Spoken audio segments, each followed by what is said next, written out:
Broadcasting from the basement of La Penta, this is WICR. All right, we're back. We're going to get into a little bit of NBA talk. Matt, I know you heard about what happened on Tuesday with Rajon Rondo, the newest member of the Dallas Mavericks. Right. They made that big trade, with Boston. They got Rondo. They thought he would add the missing piece to their I think they have a very good squad, but anyways, they added that piece to make them more of a complete team, a facilitator to play with Monte Ellis in the backcourt. But what happened Tuesday, Inexcusable. To get into a shouting match on the court with Rick Carlisle, who is one of the best coaches in the NBA. Probably one of the best offensive coaches too. Oh my, he's a great coach. Dallas has had a couple bad since their championship run in 2011. They've had a couple subpar years. Dirk's getting old. They had to retool once they lost Tyson. Now they have him back, but right. They had a couple subpar years. Actually, last year they took the eventual NBA champion San Antonio Spurs to 7 games in the first round, and that was an unbelievable series. No one remembers that, but Carlisle coached his butt off. Yep, absolutely. In that series. Anyways, he gets into Rajon Rondo. We all know he's a hothead. He's had problems in the past.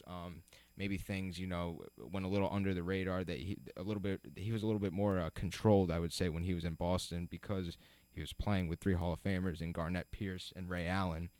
But Matt, they made this trade for this guy, and I cannot see him staying with the Mavericks next season. Absolutely not. No, definitely not. I think this was a win now type of move. I don't see Rondo staying there either, and he scares me a little bit because, like you mentioned, he's kind of a hothead. He definitely is a tremendous point guard. Obviously, he's a pass first, legitimate point guard. Unlike some of the guys you see today who are more power twos. You got guys like Irving who scores a lot, and Westbrook.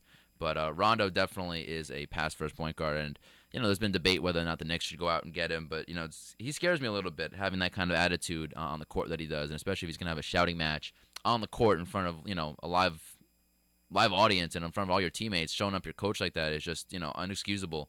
There's actually a report on RotoWorld.com that's saying Rondo is unlikely to return to the Mavericks after the season, and that's according to Tim McMahon of ESPN Dallas. And again, that doesn't surprise me because Rondo, to me, is not a team player.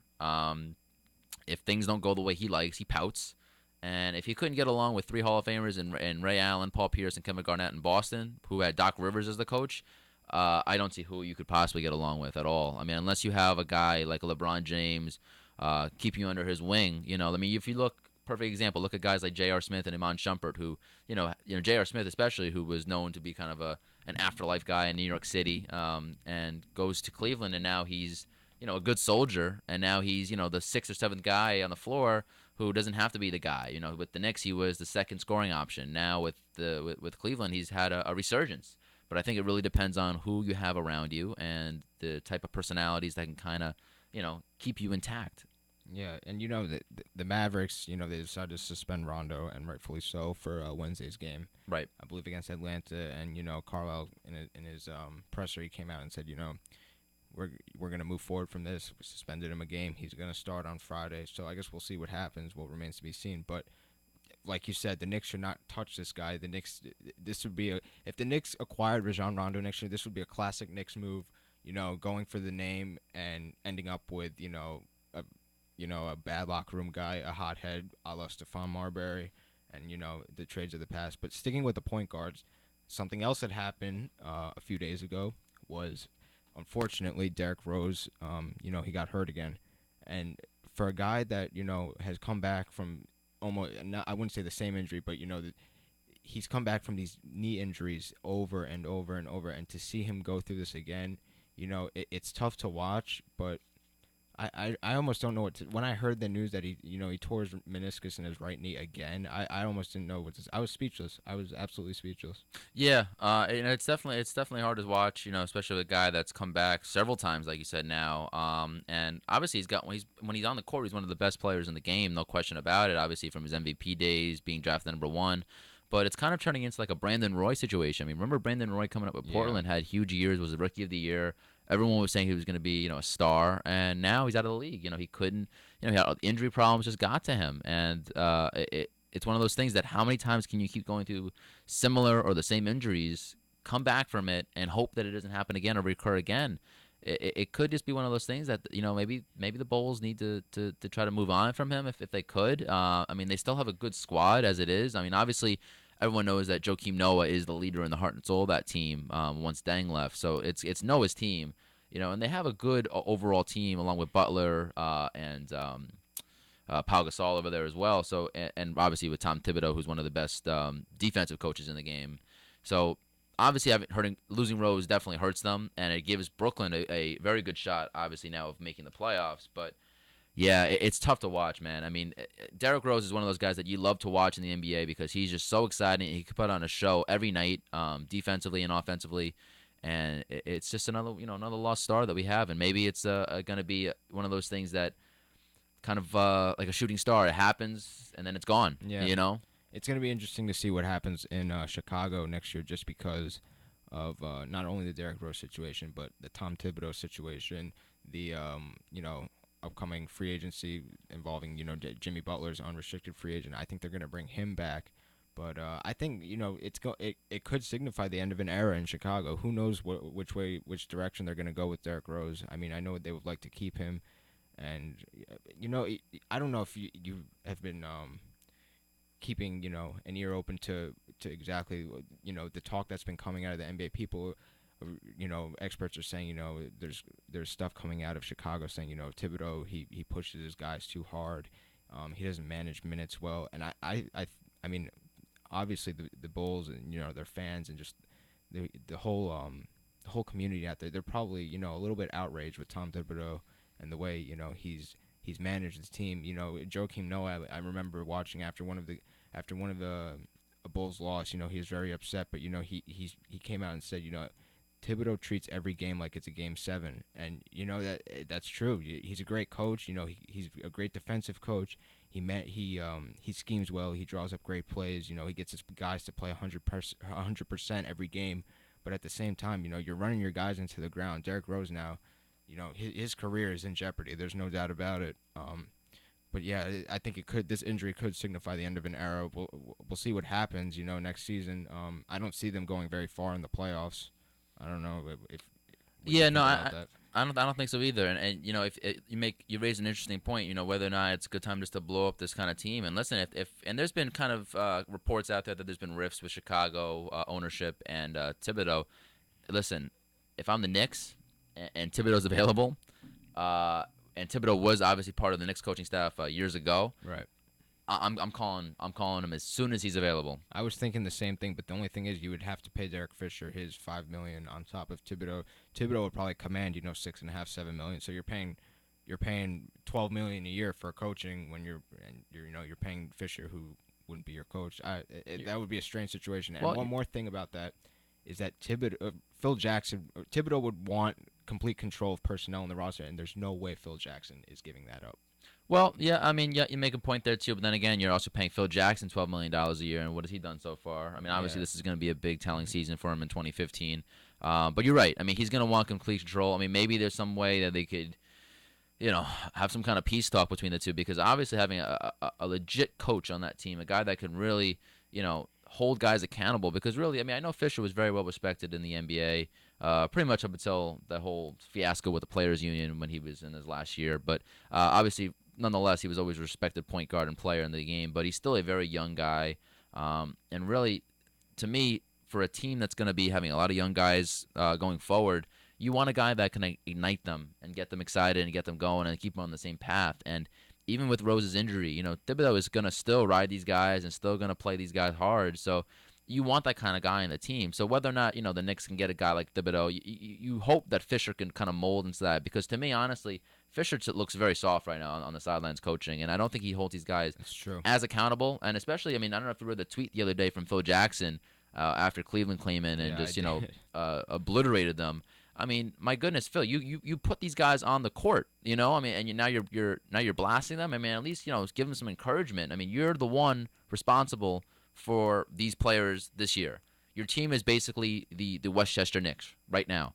So let's be honest right now. I mean, Andrea Bargnani is your best is your best shooter on the court right now. What does that say about your team? It's unbelievable. And with all the moves and trades that happened in like the last 10 minutes of the trade deadline, you can't tell me that he couldn't have pulled off some kind of deal with all the point guards that are being moved around. I mean, my goodness. It raises a lot of curiosity. It definitely, raises eyebrows as well, that people are wondering what the heck is this guy's plan. But I think there is a sense of, calmness among Knicks fans, in Phil we trust. And I guess we're going to have to wait to the draft. Or I guess the lottery comes first, and the draft is a little bit later. But I'm still a wait and see. I'm not going to judge right away. I agree what you said. His Fisher looks soft, but I think at the same time he's going through the motions. He's really got no choice. He's putting the guys out there and they're playing. I guess what they're doing, I guess in a sense, is just trying to see what they got in the young guys that they have. I think Galloway is a keeper. Guys like Odmanson and Cole Aldridge, you're trying to see what you can get out of them if they can fill one of the last spots on the roster. But Matt, before we take a break, I want to talk about 3 guards who have taken over the NBA this season and have become potential MVP candidates. Them being James Harden, Russell Westbrook, and Stephen Curry. Now, I know you're a big James Harden guy, Right. anyway, it's funny because I didn't like Harden. I've never been a huge fan. I thought he was I always thought he was overrated, and he's a flopper, and he just looks for contact. But I have to say he has carried the Houston Rockets to where they are right now. He leads the league in points per game at 27. He's played every game this year as well. Every game. Exactly, and playing without Dwight Howard. Yep. I've been impressed. I'm not gonna lie. This is me, saying I'm impressed right now. Fear the beard. Right, but Matt, I think what Stephen Curry has done. I watched the Warriors game the other night. The guy went coast to coast, gets up to the rim, goes around the back, and just finger rolls it in. And my jaw dropped to the floor. I couldn't believe what I was watching. He has got to be one of the quickest guys in the NBA. And he's got such a good 1-2 step. I mean, yeah, you're right. He can charge to the hoop. I mean, he's got obviously we all know he's one of the best 3-point shooters in the game. Stephen Curry is a show to watch because the guy could put up 50 a night or he could dish out 15 assists. I mean, the guy really is a multi-dimensional point guard who the Knicks were one Don't remind me. Oh, God. One position away from drafting. I don't even want to hear it. I don't want to hear it. But you're absolutely right. Curry obviously has to be in the mix for MVP as well. I mean, obviously Golden State has the best record in the NBA right now. They're 44-10, and what a job Steve Kerr has done. I mean, and my gosh, you look back, Steve Kerr, I think he made the right move. I don't think. Imagine him on the Knicks. My goodness, he would be pulling his hair out. But I mean, now let's face it. Now Mark Jackson, had a lot of input in that team, and obviously that roster was already well assembled with Klay Thompson and Steph Curry and David Lee and Iguodala and all those guys. So but to get those guys to play, unselfish basketball, to know their roles, is obviously a testament to Kerr, especially a first-year coach. So it does happen when you have first-year coaches. Hey, Jason Kidd did a great job last year as a first-year coach, and he's doing a great job now with Milwaukee Bucks. So it doesn't necessarily mean that Derek Fisher's going to be a bust. Getting back to him, it just means that you have to have the right temperament and you have to have the right, commandment of the team and what you have. But at the same time, if there's no talent on this roster, and I'm not trying to badmouth the Knicks because the Knicks try and they play hard, but I mean this team really is full of a lot of guys that were undrafted, unsigned, or guys that are just coming up from the Westchester County Knicks. So to me, you have to have some players that are able to win, and there's no talent on this team. I agree. I honestly, I'm so worn out over the Knicks. I can't even watch the games anymore. Sometimes I'll turn it on just to see how Langston Galloway is doing because he's the only bright spot. But it's become a very strange situation. Like I said, it's wait and see for me. I'm just trying to be as patient as possible. No, totally agree with you. It's frustrating. I mean, for the Knicks to lose 115 to 87 last night. 115-94 to the Celtics. I mean, so I guess we're just tanking the season now. Let's just get as many ping pong balls as we possibly can, and we hopefully get the number 1 pick. But I posed a question to you before too. If you do get the number 1 pick, okay, and a team like let's say the Wizards comes to you and says, you know what, we'll give you John Wall, or a team like the Thunder says, you know what, we'll give you Russell Westbrook for that pick. You do that trade? Absolutely not, because Why? I want to groom my own play. I'm saying my own as if I'm the GM or the president, but I want the Knicks to groom their own guy. I want to see a guy grow into a system. I don't want to. I'm sick of the Knicks trading away first-round picks for, like they have in the past. We all know the Eddie Curry and the Antonio McDyess and Stephon Marbury and all the idiotic moves. They even traded a first-round pick for Andrea Bargnani. That was that was Glenn Grunwald's genius idea. But honestly, the Knicks need to just sit and wait with this pick. They need. If Okafor is the answer, take him. If they get the number 1 pick, if they end up with 2 or 3, that's fine. I like Moutier, who's playing in China right now. I believe his season's over, but he looks like a really ready point guard, right? Yeah, and it's becoming a point guard league, and I just think, especially if Phil's going to keep this triangle system, I think it's very important to have a competent point guard, somebody that knows what he's doing. And Moutier is a big guy. He's I think he's like 6'6". He's like a Goran Dragic type. He shoots well. He gets to the basket. There's the guy, I forget his name, the kid from Ohio State, also a guard. There's a couple players on Kentucky who are undefeated right now. But let me turning heads. Let me ask you this though. So even though, because now I get all you're saying, and I do agree at some point, but with in dealing with picks, you're dealing with a lot of unknowns. Because for all the number ones we can talk about, we can all talk about the busts as well.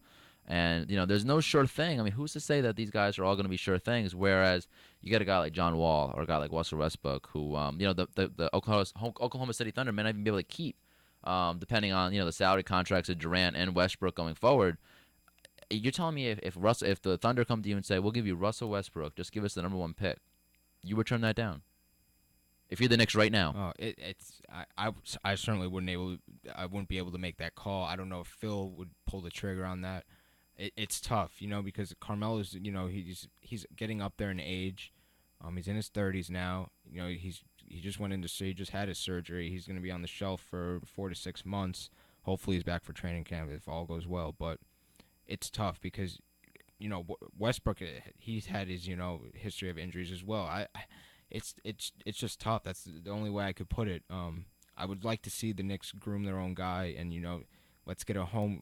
Let's groom a guy and make him ours. Let's have our own player. Let's have we want. Knicks fans are ready for Patrick Ewing. We want a new Patrick Ewing. I think that's what's been missing. We're trying to shuffle around and trade and get guys to come in here and contribute. And I just think the Knicks are ready, to build something from the ground up. And that's why I think Phil has demolished this thing into the state that it has become. But at the same time, though, like you just mentioned, Melo's getting older. It's not, his prime years are, starting to dwindle. Don't you want to have guys that can win now? Because if you do draft a guy like Okafor or another guard, these guys are gonna need time to develop.